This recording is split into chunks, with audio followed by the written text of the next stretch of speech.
નમસ્કાર દર્શક મિત્રો, આપ નિહાળી રહ્યા છો તાપી મિત્ર ન્યૂઝ ચેનલ। તો હવે નિહાળીએ સમાચાર વિગતવાર। વિરાસત અને વિકાસ શીર્ષક અંતર્ગત ગુજરાત રાજ્ય દ્વારા 76મા પ્રજાસત્તાક પર્વની ઉજવણી અંતર્ગત જે ઝાંખીની રજૂઆત થઈ રહી છે તે ખરા અર્થમાં ન માત્ર રાજ્ય કિંતુ રાષ્ટ્રની સાંસ્કૃતિક ધરોહર અને વિકાસના અભૂતપૂર્વ સંમિશ્રણને અસરકારકતાથી સાકારિત કરી રહી છે। ગુજરાતની ઝાંખીમાં 12મી સદીના વડનગર એટલે કે આનંદપુરના સોલંકી કાળના કીર્તિ તોરણથી લઈને 21મી સદીની અજાયબી સ્વરૂપે સ્ટેચ્યુ ઓફ યુનિટીના સાંસ્કૃતિક વારસાની સાથે સંરક્ષણ, ટેકનોલોજી, ઓટોમોબાઈલ અને મેન્યુફેક્ચરિંગ ક્ષેત્રે રાજ્યની આત્મનિર્ભરતાના વિવિધ વિકાસના પ્રકલ્પોનું અસરકારક નિદર્શન કરવામાં આવ્યું છે।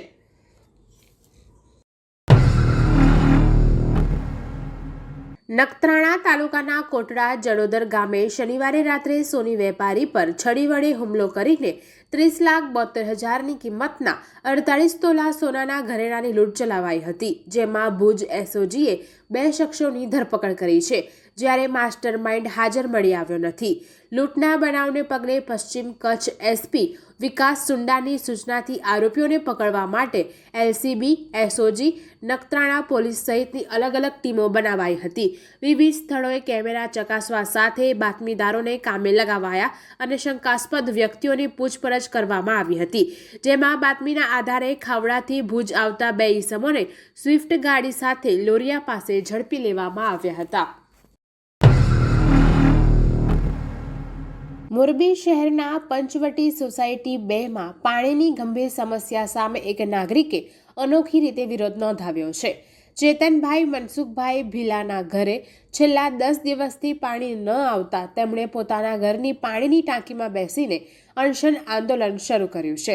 આ સમસ્યાના સમાધાન માટે ચેતનભાઈએ 13 અને 20 તારીખે મહાનગરપાલિકામાં લેખિત રજૂઆત કરી હતી। તેમણે કલેક્ટર અને કમિશનરને પણ આ મુદ્દે વાકેફ કર્યા હતા, પરંતુ તંત્ર દ્વારા કોઈ યોગ્ય પગલાં ન લેવાતા તેમને આ અભિનવ રીતે વિરોધ કરવાની ફરજ પડી છે।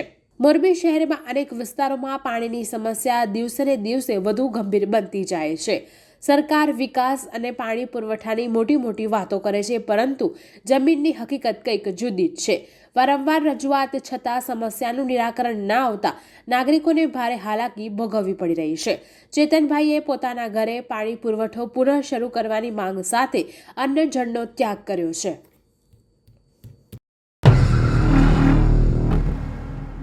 પોરબંદરના રોકડિયા હનુમાન મંદિર પાછળ શીતલ પાર્કમાં રહેતો આરોપી હિરેન અરવિંદ લાડવાના પિતા ઝેરી દવા પી જતા પોરબંદર ભાવસીજી જનરલ હોસ્પિટલના ઇમરજન્સી વોર્ડના બેડ નંબર 1માં સારવાર માટે દાખલ થયા હતા। ફરજ પરના ડોક્ટર હિનાબેન મોઢા સારવાર કરતા હતા, તે દરમિયાન આરોપી હિરેન લાડવાએ હોસ્પિટલ ખાતે આવી ડોક્ટર હિનાબેન મોઢા સાથે બોલાચાલી અને ગાળાગાળી કરી હતી, તેમજ નર્સિંગ સ્ટાફ અને હોસ્પિટલના સ્ટાફ સાથે અભદ્ર વર્તન કર્યું હતું। સાથે હોસ્પિટલના ઇમરજન્સી વોર્ડમાં નર્સિંગ સ્ટેશનના પાર્ટીશનનું કાચ પણ તોડી નાખ્યો હતો અને ઓક્સિજનના પાઇપ ખેંચીને તોડફોડ કરીને નુકસાની કરી હતી। આ અંગે ફરિયાદ નોંધાવાઈ હતી, જેથી કમલાબાગ પોલીસે તાકીદે તજવીજ હાથ ધરી આરોપી હિરેન લાડવાને ઝડપી લીધો હતો। ડોક્ટરો સાથે અભદ્ર વર્તન કરનાર અને તોડફોડ કરનાર આરોપીને પોલીસે ઝડપી પાડી તેનું રિકન્સ્ટ્રક્શન કર્યું હતું અને આરોપી પાસે જાહેરમાં માફી મંગાવી હતી અને હોસ્પિટલ ખાતે તેનો વરઘોડો કાઢીને કાયદાનું ભાન કરાવ્યું હતું। જામનગર મહાનગરપાલિકાએ બચુનગર વિસ્તારમાં મોટી દબાણ હટાવવાની કામગીરી હાથ ધરી હતી। નદીના પટમાં થયેલા ગેરકાયદેસર દબાણો દૂર કરવા માટે 4 જેસીબી મશીનો સાથે મેગા ડિમોલેશન ડ્રાઈવ હાથ ધરવામાં આવી હતી। આ કાર્યવાહીમાં અંદાજે 98,000 ચોરસ ફૂટ જેટલી જમીન પરથી દબાણો દૂર કરવામાં આવ્યા છે, જેની બજાર કિંમત ₹17,62,00,000 આંકવામાં આવી રહી છે।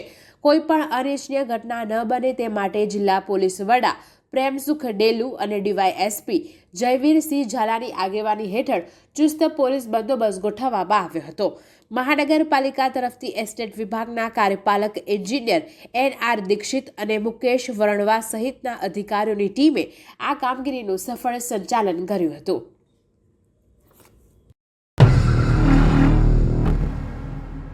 ગુજરાતમાં દારૂ બાદ પ્રથમ વખત મોડિફાઈડ સાયલેન્સર ઉપર રોડ રોલર ફરતું જોવા મળ્યું છે.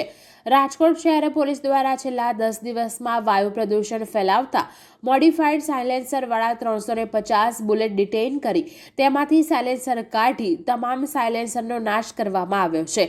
આ સાથે જ પોલીસ દ્વારા વાહનો ડિટેઇન કરી આરટીઓનો મેમો આપવામાં આવતા આરટીઓ દ્વારા લાખો રૂપિયાનો દંડ વસૂલ કરવામાં આવ્યો છે. અમદાવાદ શહેરમાં હાલમાં ઊંચી ઇમારતો બની રહી છે, ત્યારે આગ કે અન્ય આકસ્મિક ઘટનાને પહોંચી વળવા માટે 104 મીટર ઊંચી સ્નોરકેલ ખરીદવાના કામને તથા અમદાવાદમાં આગામી દિવસોમાં યોજાનારી કોલ્ડ પ્લે કોન્સર્ટમાં દેશભરમાંથી પ્રવાસીઓ આવી રહ્યા છે, ત્યારે ઇન્ટરનેશનલ ફ્લાવર શોને વધુ 2 દિવસ લંબાવવાના નિર્ણયને અમદાવાદ મ્યુનિસિપલ કોર્પોરેશનની સ્ટેન્ડિંગ કમિટીએ મંજૂરી આપી છે, તેમ સ્ટેન્ડિંગ કમિટીના ચેરમેન દેવાંગભાઈ દાણીએ જણાવ્યું હતું.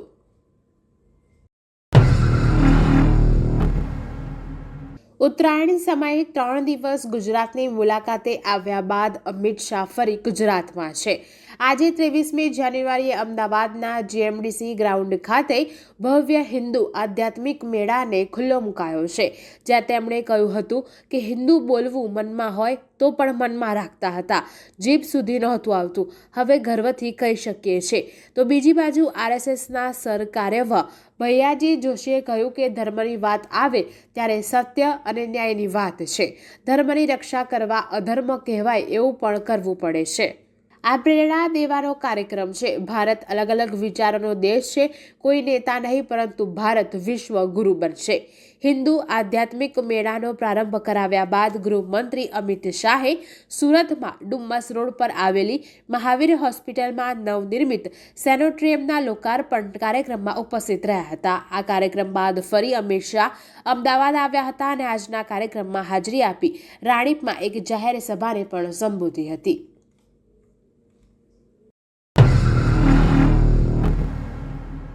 વડોદરા મહાનગરપાલિકા હસ્તકની નગર પ્રાથમિક શિક્ષણ સમિતિમાં આગામી તારીખ 24, 25 અને 26 જાન્યુઆરીના રોજ કમાટી બાગ ખાતે 52મા સયાજી કાર્નિવલનું આયોજન કરવામાં આવ્યું છે. આ કાર્નિવલમાં મુખ્યત્વે પ્રથમવાર લેઝર શોનું પ્રદર્શન કરવામાં આવશે. સાથે જ દર વર્ષ કરતાં આ વર્ષે ચાઇનીઝ ફૂડ સ્ટોલ પર પ્રતિબંધ મૂકવામાં આવ્યો છે, જ્યારે એડવેન્ચરને લગતી વિવિધ રમતો પણ આ બાળમેળામાં જોવા મળશે નહીં. આ બાળમેળામાં મુખ્યત્વે 33 શૈક્ષણિક પ્રોજેક્ટનું પ્રદર્શન કરવામાં આવ્યું છે.